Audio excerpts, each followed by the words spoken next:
강의사는 증시각도기. 안녕하세요. 증시각도기TV 시청자 여러분, 투자자 여러분, 도기마을 여러분, 청취자 여러분 모두 반갑습니다. 12월 6일 화요일 아침이 밝았습니다. 네, 축구 한국의 태국전사들 응원합니다. 너무 열심히 싸웠고요. 고생 많았습니다. 네, 충분히 할 만큼 했다고 생각합니다. 뭐 비난 받을 일은 없고요. 노력했다고 박수 받을 일을 하셨습니다. 우리 국민들도 같이 박수 쳐주고 그런 성숙한 문화를 보여주신 것에 대해서 감사를 드립니다. 내가 뭔데 그걸 감사하고 있지? 죄송합니다. 네, 미안. 그냥 고마워서 그렇습니다. 자, 오늘장 한마디. 자, 오늘장 한마디. 좋은 게 아니야. 네, 다시 그렇죠. 좋은 뉴스는 좋은 뉴스가 아니다라는 거 다시 한번 확인하는 흐름이었습니다. ISM 제조업 지수가 반등에 성공을 하면서 높은 수준의 ISM 제조업 지수가 발표가 됐습니다. 자, 그러니까 무슨 생각을 하나요? 이제 너무나 뻔하지. 이제 계속 들으셨던 분은 뻔히 답이 나올 텐데, 연준의 긴축 의지가 어떻게 된다? 강화된다, 유지된다, 이런 생각을 하게 되죠. 그러니까 이것들이 어떻게 됐나요? 채권 시장에 그대로 반영이 됐습니다. 채권의 장기물 금리가 올라가면서 채권 가격이 떨어졌고요. 또 금리가 상승하니까 뭐가 또 따라오르겠습니까? 예, 역시 달러화 가치가 상승을 했습니다. 달러화가 강세로 전환되면서 자산 가격이 모두 떨어지는 흐름들을 보여줬는데, 그 중에서 특별히 많이 떨어진 것은 유가예요. 유가가 굉장히 많이 떨어져서 그게 참 좀 신기하다라는 생각을 들겠습니다. 먼저 채권 금리 상황부터 살펴보도록 하겠습니다. 어느 정도 채권 금리가 움직였는지요? 네, 채권 금리 보시면 단기채도 단기채는 금리가 뭐 그냥 그랬어요. 1년물 정도 금리가 조금 오르긴 했습니다. 8bp 정도 올랐고, 3개월물은 오히려 조금 떨어졌고요. 10년물 금리 올랐습니다. 거의 10bp가 9bp 올랐죠? 많이 올랐고요. 그 다음에 2년물은 얼마요? 2년물은 12bp 가까이 올랐습니다. 많이 올랐습니다. 많이 올랐어요. 네, 그리고 30년물도 올랐죠. 한 5bp 정도 올랐습니다. 그러니까 즉 뭐냐? 그 다음 5년물도 13bp 올랐으니까 많이 올랐습니다. 장기물 금리는 5년 이상의 장기물 금리는 금리가 다 올랐고, 단기물 금리는 그냥 쏘쏘쏘 했습니다. 이것은 무엇을 의미하느냐? 최근에 장기물 금리가 그래 거봐, ISM 제조업 다른 제조업 지수 PMI들이 막 이렇게 떨어지고 하는 거 보니까 뭐 끝났어. 이제 끝났고 금리 더 이상 못 올려 이랬는데, 오늘 ISM 지수를 보고 내년에 한 번 더 올리겠는걸? 하면서 5% 가겠는걸? 라는 생각을 시장에 한 거죠. 5% 가면 어떡하지? 이러면서 금리가 올라가고 채권 가격이 떨어지는 흐름들을 보여줬습니다. 도대체 어떻게 나왔길래요? 자, ISM 제조업 지수가 나왔는데요. 비제조업 구매자 지수는 56.5가 나왔습니다. 예상은 53.3였고 지난번에는 54.4였어요. 그러니까 꽤 높게 나왔죠? 예, 꽤 높게 나왔습니다. 자, 서비스 구매관리자 지수는 그러나 그렇지는 않았어요. 서비스 구매관리자 지수는 47.8에서 46.2로 서비스업이 상당히 좀 안 좋아지고 있다는 걸 보여주었고요. 그 다음에 ISM 비제조업 고용지수는 얼마가 났냐면 49.1에서 51.5로 이것도 올랐습니다. 그러니까 비제조업이니까 서비스업이 되겠죠.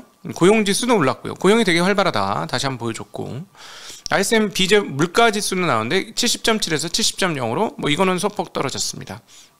그 다음에 마킷에서 하는 종합구매관리자 지수 11월치는 48.2에서 46.4로 이거는 떨어졌습니다. 그러나 ISM 제조업 지수와 비제조업 지수를 상당히 신경을 많이 쓰기 때문에 시장에서는 이쪽이 높게 나오자 시장은 여기에 반응했다, 이렇게 정리해 볼 수 있겠습니다. 그리고 컨퍼런스 보도 고용 동향 지수가 나왔는데요.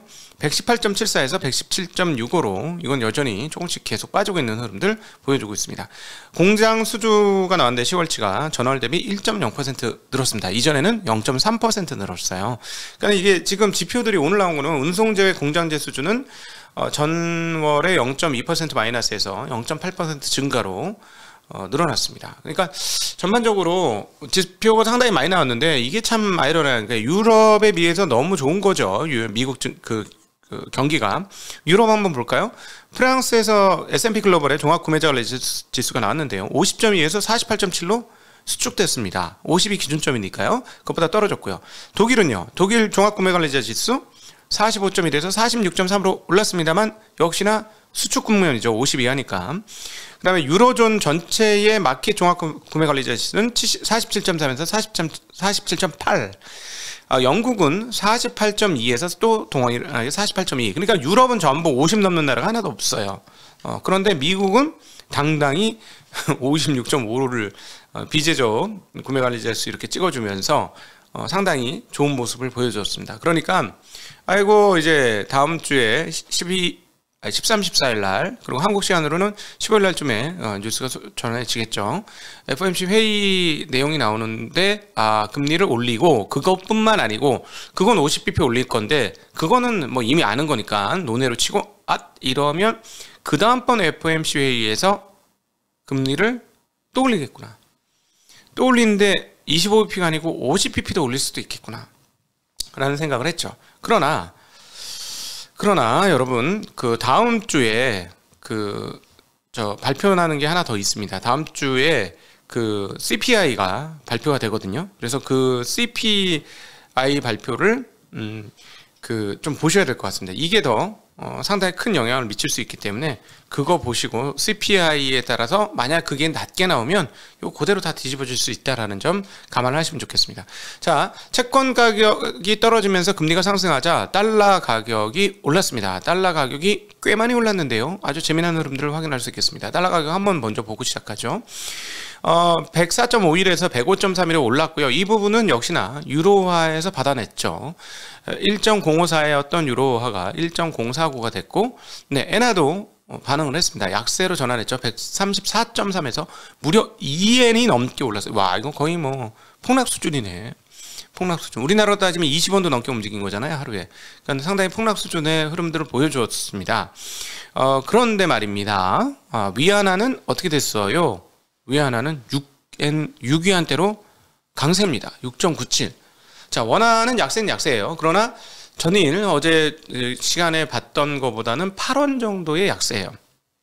자, 그러니까 한국 원화는 일본 동아시아 통화하고 연동을 하는데, 특별히 일본은 기축통화적 성향을 가지고 있기 때문에 미국 그 달러화에 반응은 안 하지는 않고 반응을 하는 입장이고, 위안화는 지금 제로 코로나가 위드 코로나로 바뀌면서 그것도 속도가 가속화되면서 위안화 강세가 지금 연속적으로 일어났고, 한국은 그 중간에서 영향을 같이 받았다. 일본의 약세도 영향을 받았습니다만 위안화의 강세도 영향을 받으면서 상대적으로 그동안의 강세였던 부분을 일부 되돌리는 것으로 끝냈다라는 것이죠. 이 부분 되게 중요하고요. 통화가 어떻게 되는지 어제 그 연합인포맥스에서 NH증권의 그 이코노미스트가 올해 원화 환율을 1150원인가 60원으로 봤다고 합니다. 너무 좋겠어요. 그러면 한국 주식시장 3천 가는 거요? 환율로 보면 갈 수 있지. 3천 1150원 간다면 3천 가겠다고 얘기한 게 아니고 1150원 가면은 3천에 갈 수도 있는 거죠. 워낙 그렇게 강세인데 얼마나 좋아. 지금부터 베팅해도 한 15% 먹는 거 아닙니까? 15% 가까이? 얼마나 좋아. 주식은 보합만 쳐도 됩니다. 그러니까요, 주가가 그러면 보합을 칠 리가 없죠. 원화가 그렇게까지 강세가 안 된다면 원화 매수 세력들은 한국의 채권과 주식을 모두 살 수 있기 때문에 그렇습니다. 자, 그런데 오늘 특징적인 거 보시면 기축통화적 관점에 있는 통화들은 달러와 강세에 영향을 받았는데요. 다시 한번 정리를 해드릴게요. 6대 통화가 있죠. 달러 지수를 만드는 6대 통화가 있습니다. 유로, 엔, 파운드, 캐나다 달러, 스웨덴 크로나, 스위스 프랑 이렇게 있는데요. 비중이 유로는 57.6%, 엔화는 13.6%, 파운드는 11.9%, 캐나다 달러는 9.1%, 스웨덴 크로나는 4.2%, 스위스 프랑은 3.6%입니다. 그러니까 유로, 엔화, 파운드 순서고요. 이 세 개 통화와 연동성이 가장 높다, 이렇게 보시면 될 것 같습니다.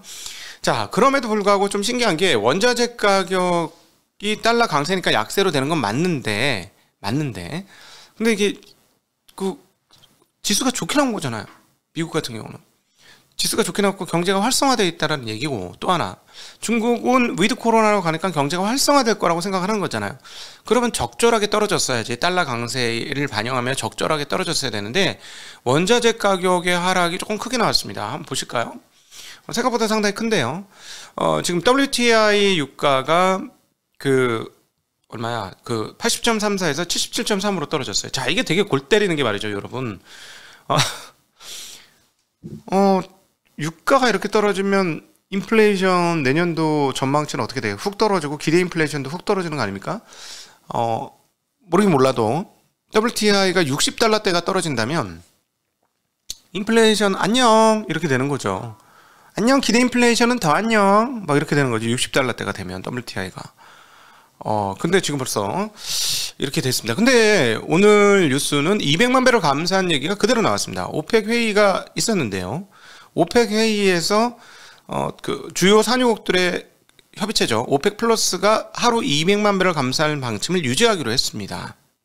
물론 이제 저건 있었습니다. EU와 영국이 러시아산 원유 수입을 금지하고 주요 7개국 동 서방이 러시아산 원유에 대한 가격 상한제를 시행했습니다. 가격 상한제를 시행해서 그 뉴스가 있었습니다만은 미국 경기 지표가 활성화되었고 그리고 중국이 제로에서 위드 코로나로 넘어가는데도 불구하고 떨어졌다라는 것이죠. 그뿐만 아니라 비철 금속 가격도 1%대의 하락, 그 다음에 곡물 가격도 전체적으로 하락하는 그런 대체적인 양상을 보였기 때문에 이 부분은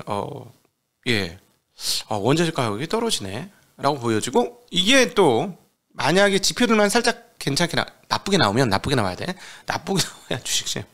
나쁘게 나오면, 살짝 나쁘게 나오면 CPI가 떨어지거나 제조업 지수나 뭐 서비스업 지수가 좀 활동 지수가 떨어지거나 뭐 이렇게 떨어지고 나쁘게 나오면 이거는 인플레이션에 대해서 내년에 없구나 이런 생각을 바로 할 수 있는 상황으로 가게 되는 거죠. 어쨌든 중국이 완화 기조에도 불구하고 유가도 떨어지고 원자재 가격이 떨어졌다라는 거는 조금 의미가 있는 그런 흐름입니다. 자, 주식시장은 아주 안 좋습니다. 지수도 안 좋았습니다만은 떨어진 종목들이 너무나 많았어요. 거의 다 떨어졌습니다. 자, 일단 애플부터 시작을 해볼까요? 애플이 지금 논란이 많은데요. 민치권은 XR기가 올해 안 나온다, 내년에 안 나온다라고 얘기하고 또 다른 전문가는 나온다, 내년 초에 나오고 소프트웨어까지 나온다라고 지금 경합을 하고 있습니다. 과연 누구 말이 맞을까? 상당히 그렇고요. 그 다음에 이제 또 테슬라가 있죠. 테슬라는 얘기할 때마다 상당히 좀 부담이 되는데, 테슬라가 12월에 중국에서 감산한다는 얘기가 있었습니다. 한 20% 그런 보도가 있었습니다. 근데 바로 테슬라에서는 부인했습니다. 그렇지 않다. 그리고 11월 달에 아주 10만 대가 판매가 되면서 전년 대비 정말 폭발적인 판매 증가를 보였어요. 그런데 갑자기 12월에 감산 조금 이해가 안 되는 보도였거든요. 어쨌든 테슬라는 부인을 했는데, 지금 문제가 뭐냐면 감산 논란이 있다는 게 문제예요. 그 자체가, 테슬라는. 왜냐하면 테슬라 입장에서는 생산이 문제지 인도가 문제는 아니었거든요. 갖고 가는 게 문제가 아니라 못 만들어서 문제였지. 많이만 만들면 다 팔려. 100만 대건 200만 대건 300만 대건 만들기만 하면 쪽쪽 다 팔려, 이거였죠. 그런데 안 팔릴 수도 있다? 이게 이제 저격을 하는 거예요, 주가를. 그래서 이게 저격을 하는 겁니다. 왜냐하면 그동안에 계속 말씀드렸지만 작년도 3분기에 생산 대수와 인도 대수의 증가폭이 계산을 해보니까 80%가 넘었어요. 그래서 이제 주가가 하늘 높이 올라갔었는데, 지금은 이렇게 되면 내년도에 전년 동월비 전기 대비 뭐 이런 것들이 지금 감산 얘기가 나올 정도면 이게 떨어지는 거잖아요. 물론 이제 테슬라는 부인했으니까 뭐가 맞는지 시간이 지나서 12월 달 연말 봐야 됩니다. 근데 전통적으로 말씀드릴 수 있는 것은 테슬라는 연말 분기말에 밀어내기를 잘해요. 그래서 일단 12월 결과치가 나오는 걸 보셔야 되는데, 하나 이제 악재가, 그 전에 악재가 있었던 거는 중국에서 가격을 다운시켜줬죠. 그래서 이제 오히려 판매를 많이 하기 위한 건데, 그게 주가에서는 악재로 좀 여겨질 수 있다라는 점이 테슬라에 좀 작동을 했다, 이런 생각이 좀 듭니다. 그리고 이제 전반적으로 유가가 떨어졌으니까 석유 가격도 상당히 떨어졌고요. 그 다음에 은행 주식들도 상당히 떨어졌습니다. 저는 이제 은행들이 마진이 향후에 점차 빠질 것이기 때문에 은행주들이 현재의 장단기 금리 역전에 좋은 뉴스는 아닐 것이다라는 생각도 해보게 됩니다. 자, 유가가 77달러까지 떨어지니까 아무래도 정유 관련 주식들은 좀 타격을 많이 받은 그런 상황이 되겠습니다. 네. 자, 네. 오늘 말씀드릴 수 있는 부분은 이런 정도인데요. 이거는 CPI 발표가 만약에 예상보다도 조금 낮게 떨어지면 바로 뒤집을 수 있는 건이라서 일단 하루짜리 하락이라고 생각해 보시는 게 맞겠고, 또 하나는 어제도 이제 VIX 지표에 대해서 말씀드렸습니다만 단기적으로 조금 올랐기 때문에 숨고르기 할 시점에서 숨고르기가 나왔습니다. 이 숨고르기가 어디까지 이어질지는 잘 모르겠고요. 이게 새로운 추세적 하락이냐에 대해서는 상당히 의문입니다. 왜냐하면 오늘 생각을 했습니다만 내년도 추가적인 금리 인상폭이 25bp 정도, 0.25%포인트 정도 수준이면 저는 상관없다고 봐요. 근데 50bp 정도 수준이면 시장이 조금 타격을 입을 겁니다. 그래서 근데 그건 누구도 모르잖아요. 그리고 CPI 나와 봐야 되는 거고 그 다음에 경제 지표들이 어떻게 나와야 되느냐에 따라서 달라지는 거예요. 이건 완전 변동성에 빠져 있기 때문에 시장이 올해 이번 12월 달에 50bp 올리고 내년에 0.25% 추가로 올리고 그 다음에 애매해 못 올릴 것 같아 이러면 다시 반등할 거예요. 근데 지금 생각은 25bp도 올리지만 50bp까지도 내년에 또 올릴 수 있을 걸 하는 생각을 하게 된 거예요. 경제가 활성화되어 있으니까. 그런데 그런 상황 속에서 유가라든가 다른 원자재 가격이 떨어지면서 내년도 인플레이션에 대한 기대치를 지금 낮추고 있다는 점도 동시에 일어나는 사태입니다. 그러면 근데 왜 이렇게 많이 빠졌냐? 네, 그동안에 오른 것이 부담이 되었고 너무 안정된 상황들이 오래 갔어요. VIX 지표가 20 이하로 물론 설득력이 최근에 좀 떨어진다는 논의들이 있는데 20 이하로 떨어졌기 때문에 그런 일이 벌어진 거다. 근데 VIX 지표가 단기적으로 좀 많이 올라오면 크게 다시 또 반등의 거리를 제공할 것이 VIX 지표 되고 보고 올라가는 건 아니에요. 그건 아니지만 우리가 그거를 얼마나 오랫동안 안정화됐느냐, 얼마나 오랫동안 불안정했느냐의 지표로 삼기 때문에 이게 안정화되면 그 다음에 불안한 일이 벌어질 거고 불안정한 요소들이 커지면 다시는 안정화될 것이다 라는 표현으로 극단점에서만 잘 사용하자라는 말씀을 어제 드렸는데 지금 너무 많이 그 안정화된 시점이 오래됐기 때문에 그런 일이 이런 하락이 벌어졌다. 이런 정도로 해석하는 게 오늘의 하락은 맞을 것 같습니다. 네, 감사합니다. 이제 여러분들과 함께하는 질의응답으로 넘어가도록 하겠습니다. 안녕.